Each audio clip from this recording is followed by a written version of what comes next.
ವಸ್ತ್ರ ಸಂಹಿತೆಯ ಬಗ್ಗೆ ಒಂದು ಕನಿಷ್ಠ ಜ್ಞಾನ ಕೂಡ ಇಲ್ಲ. ಪಾಶ್ಚಾತ್ಯ ಉಡುಪುಗಳನ್ನು ಧರಿಸಬಾರ್ದು. ಪುರುಷರು ಕೂಡ ಹಾಗೆ, ಅವರ ಮೈ ಮುಚ್ಚುವಂಥ ಉಡುಪಾಗಿರಬೇಕು. ತುಂಬ ನೋವಾಗ್ತಾ ಇದೆ. ಇತ್ತೀಚೆಗೆ ನಮ್ಮ ದೈವಸ್ಥಾನಗಳಲ್ಲಿ ನಡೆಯುವಂತಹ ಒಂದು ಆರಾಧನೆ ಪರಂಪರೆಯ ಸಂದರ್ಭದಲ್ಲಿ, ಅದು ಜಾತ್ರೆ ಆಗಿರ್ಬೋದು, ಉತ್ಸವ ಆಗಿರ್ಬೋದು, ನೇಮ ಆಗಿರ್ಬೋದು, ಕಂಬಳ ಆಗಿರ್ಬೋದು, ಅದಲ್ಲದೆ ಮದುವೆ ಆಗಿರ್ಬೋದು, ಅದೊಂದು ಧಾರ್ಮಿಕ ಪ್ರಕ್ರಿಯೆ.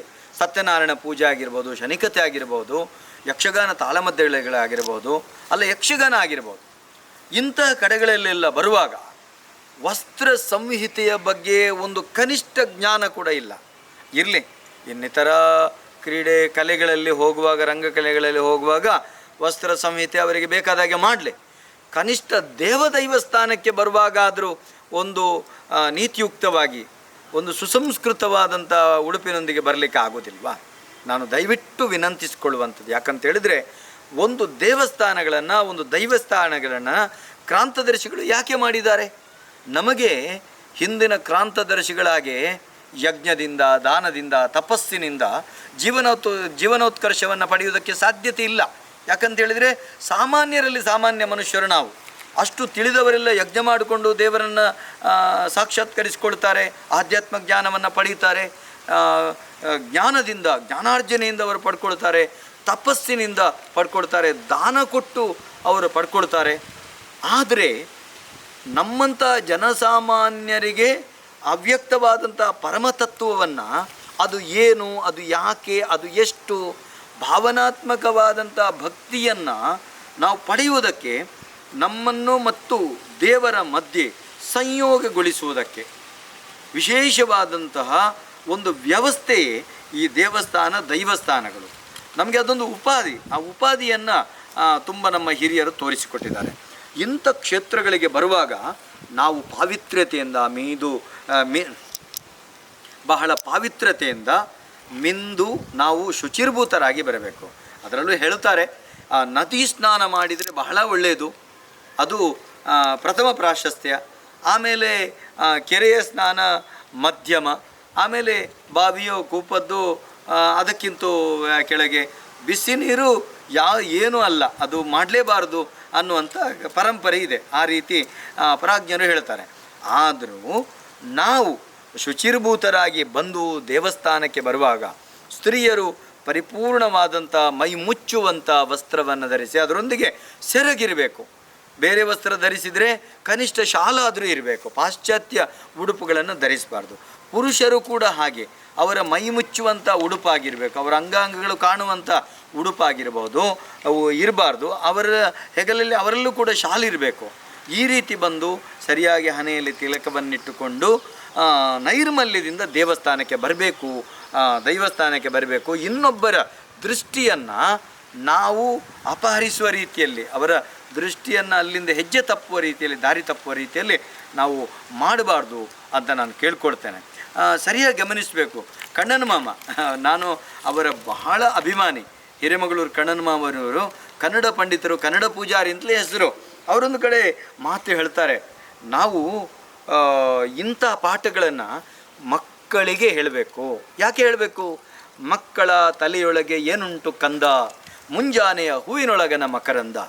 ಹಿರಿಯರ ತಲೆಯೊಳಗೆ ಏನುಂಟು ಹೇಳು, ಸರಸರನೆ ಹರಿಯುತ್ತಿದೆ ತರತರದ ಚೇಳು, ಆದ್ದರಿಂದ ಮಕ್ಕಳಿಗೆ ಹೇಳು ಅಂತ ಹೇಳ್ತಾರೆ.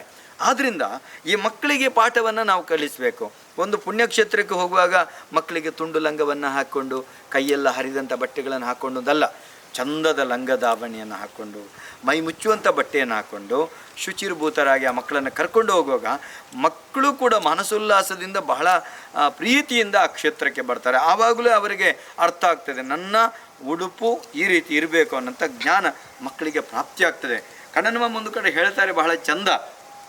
ಅವರು 5 ವರ್ಷ ಪ್ರಾಯದ ಮಕ್ಕಳಿಂದ 5 ವಿಧದ ಸುಖವನ್ನು ನಾವು ಪಡೀತೇವಂತೆ. ಏನೆಲ್ಲ ಅದು 5 ವಿಧದ ಸುಖ? ಕಂದನಾಡುವ ಬಾಲಲೀಲೆಯಂ ಕಂಡು ನೇತ್ರ ಸುಖ, ತೊದಳಂದದಿ ನಿಮಾತ ಮೊರೆ ಕೇಳಿದು ಶ್ರವಣ ಸುಖ, ಮುದ್ದಿನ ಮುದ್ದೆಯ ಅಂದದ ಅಂಗವನ್ನೆತ್ತಿಕೊಂಡು ನಳಿತೋಳ್ಗಳಿಂದ ಸ್ಪರ್ಶ ಸುಖ, ಜೊಲ್ಲುವ ಚೆಂದುಟಿಯಂ ಚುಂಬಿಸಿ ಜಿವ್ಹಾ ಸುಖ, ಮಂದಲೇನ ಆಘ್ರಾಣಿಸಿ ವಾಸನಾ ಸುಖ, ಹಾಯೆಂದು ಸುಖಪಟ್ಟವಳ್ ಯಾರವಳ್ ಹೆತ್ತವಳ್. ಇದೀಗ ಅದು ಉಲ್ಟಾಗಿದೆ ಅಂತ ಅವರೇ ಹೇಳೋದು. ಕಂದನಾಡುವ ಬಾಲಲಿಲಿಯಂ ಕಂಡು ತೊದಳಂದ ದಿನಿಮಾತ ಮೊರೆ ಕೇಳ್ದು ಮುದ್ದಿನ ಮುದ್ದೆಯ ಅಂದದ ಅಂಗವನೆತ್ತಿಕೊಂಡು ನಳಿತೋಳುಗಳಿಂದಪ್ಪಿ ಜೊಲ್ವ ಚೆಂದುಟಿಯಂ ಚುಂಬಿಸಿ ಮಂದಲೇನ ಆಘ್ರಾಣಿಸಿ ಹಾ ಎಂದು ಸುಖಪಟ್ಟವಳು ಯಾರವಳ್ ಹೆತ್ತವಳ್ ಅಲ್ಲ ಮನೆ ಕೆಲಸದವಳ್ ಅಂತೇಳಿದ್ರೆ, ಮನೆ ಕೆಲಸದವರು ಒಳ್ಳೆಯವರು ಇರ್ತಾರೆ, ಆದರೆ ತಾಯಿಯೊಂದಿಗೆ ಮಗುವಿನ ಬಂಧ, ತಂದೆಯೊಂದಿಗೆ ಮಗುವಿನ ಬಂಧ ಅದು ಅಷ್ಟು ಚಂದ ಇರಬೇಕು. ಆದ್ದರಿಂದ ನಾವು ಮಕ್ಕಳಿಂದ ಅಷ್ಟು ಪ್ರೀತಿಯನ್ನು, ಅಷ್ಟು ಮಮತೆಯನ್ನು, ಲಾಲಿತ್ಯವನ್ನು ನಮ್ಮ ಮಕ್ಕಳನ್ನು ಮಾಡ್ತಾ ಅದನ್ನು ಪಡಿಬೇಕಂತ ನಾನು ಕೇಳ್ಕೊಡ್ತೇನೆ. ಇವಾಗ ನೋಡಿ ಅಂತೆ ನಾವು ಎಲ್ಲ ವಿಧದಲ್ಲಿ ಬಿಗಿದು ಹಾಕುವಂಥ ಕೆಲಸವನ್ನು ಮಾಡ್ತೇವೆ.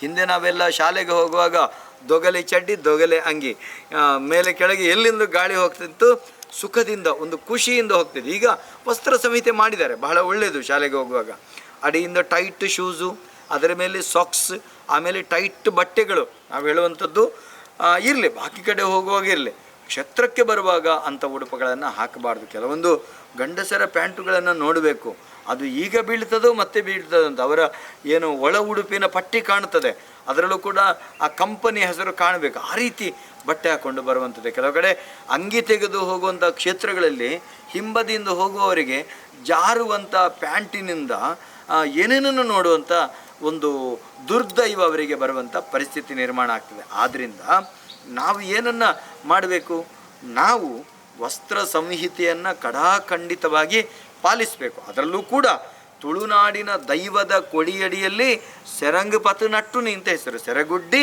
ಬೇಡುವುದಂತ ಹೆಸರು. ದೈವಗಳು ಕೂಡ ಇದೆ. ಗಂಧ ಕೊಡುವಾಗ ಆ ರೀತಿ ಇದ್ದರೆ ಮಾತ್ರ ಗಂಧ ಪ್ರಸಾದ ಕೊಡುವಂಥ ಪದ್ಧತಿ ತುಳುನಾಡಿನಲ್ಲಿರುವುದು. ಸಿಕ್ಕ ಹಾಗೆ ರಾಜನ್ ದೈವಗಳ ಕೊಡಿಯಡಿಯಲ್ಲಿ ಗಂಧ ಆ ರೀತಿ ಕೊಡುವಂಥ ಪದ್ಧತಿ ಇಲ್ಲ, ಪ್ರಸಾದ ಕೊಡುವಂಥ ಪದ್ಧತಿ ಇಲ್ಲ. ಆದ್ದರಿಂದ ದಯವಿಟ್ಟು ಎಲ್ಲರಲ್ಲಿ ವಿನಂತಿಸುವುದಿಷ್ಟೇ, ಯಾವುದೇ ಕಾರಣಕ್ಕೂ ಎಲ್ಲ ಹರಿದಂಥ ಪ್ಯಾಂಟುಗಳನ್ನು, ಅದೊಂದು ಫ್ಯಾಷನು ಹೊರಗಿನ ಪ್ರಪಂಚದಲ್ಲಿ ಆಗಿರ್ಬೋದು, ಆದರೆ ಹರಿದ ಬಟ್ಟೆ ಹಾಕಿದರೆ ಅದು ದೋಷ ಅಂತಲೇ ಇಲ್ಲಿನ ಶಾಸ್ತ್ರ ಇದೆ. ಅಂಥ ಹರಿದ ಬಟ್ಟೆಗಳನ್ನು ಹಾಕ್ಕೊಳ್ಳುವಂಥದ್ದು, ಭುಜ ಹರಿದಂಥದ್ದು, ಬೆನ್ನು ಹರಿದಂಥದ್ದು, ಇಂಥದ್ದನ್ನೆಲ್ಲ ಹಾಕ್ಕೊಂಡು ಹೋಗುವುದಕ್ಕಿಂತ ಪರಿಪೂರ್ಣವಾದಂತಹ ಮೈ ಮುಚ್ಚುವಂಥ ಬಟ್ಟೆಯನ್ನು ಕ್ಷೇತ್ರಗಳಿಗೆ ಬರುವಂಥ ಸಂದರ್ಭದಲ್ಲಿ ನಾವು ಹಾಕ್ಕೊಳ್ಳೋಣ. ಬಾಕಿ ಹೊತ್ತಿನಲ್ಲಿ ನಿಮ್ಮ ಖುಷಿ, ನಿಮ್ಮ ಇಷ್ಟ, ನೀವು ಹಾಕ್ಕೊಳ್ಳುವಂಥದ್ದು ನಿಮ್ಮ ಖುಷಿ. ಯಾವುದೇ ರೀತಿಯಲ್ಲಿದ್ದರೂ ಅದಕ್ಕೆ ಪ್ರಶ್ನಿಸುವುದಕ್ಕೆ ನಾವಲ್ಲ. ಇದರಲ್ಲಿ ಏನಾದರೂ ಬೇಸರ ಆಗಿದ್ದರೆ ದಯವಿಟ್ಟು ಪ್ರಾಜ್ಞರು ಕ್ಷಮಿಸಬೇಕು ಅಂತ ಹೇಳ್ಕೊಳ್ಳುತ್ತಾ, ತಮ್ಮಲ್ಲಿ ಮತ್ತೊಮ್ಮೆ ಮಗದೊಮ್ಮೆ ವಿನಂತಿಸುವುದು, ದೈವ ಕ್ಷೇತ್ರದಲ್ಲಿ ನಾವು ಯಾಕೆ ಪರಿಶುದ್ಧವಾಗಿ ಬರಬೇಕು, ಯಾಕೆ ನಿಷ್ಠೆಯಿಂದಿರಬೇಕು ಅಂತ ಕೇಳಿದರೆ ಶಾಸ್ತ್ರ ಹೇಳ್ತದಲ್ಲ, ಅನ್ಯಕ್ಷೇತ್ರೇ ಕೃತಂ ಪಾಪಂ ಪುಣ್ಯಕ್ಷೇತ್ರೇ ವಿನಶ್ಯತಿ. ಅನ್ಯಕ್ಷೇತ್ರದಲ್ಲಿ ಮಾಡಿರುವಂಥ ಪಾಪಗಳೆಲ್ಲ ಅದನ್ನು ಪರಿಹರಿಸುವುದಕ್ಕೋಸ್ಕರ ಪುಣ್ಯಕ್ಷೇತ್ರಕ್ಕೆ ಬರ್ತೇವೆ. ಅದೇ ಪುಣ್ಯಕ್ಷೇತ್ರೇ ಕೃತಂ ಪಾಪಂ ವಜ್ರಲೇಪಂ ಭವಿಷ್ಯತಿ.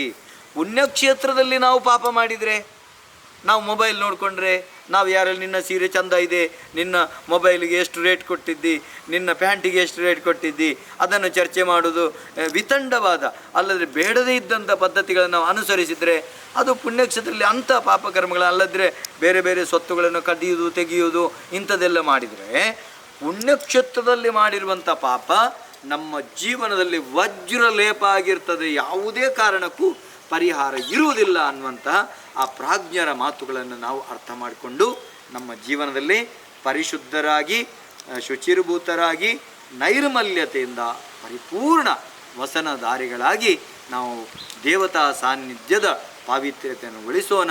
ನಮ್ಮ ಹೃದಯವಾಗಿ, ಹೃದಯಾಂತರಾಳದಲ್ಲಿ ಕುಳಿತಿರುವಂಥ ಭಗವಂತನನ್ನು ಆರಾಧಿಸೋಣ. ನಮಸ್ಕಾರ.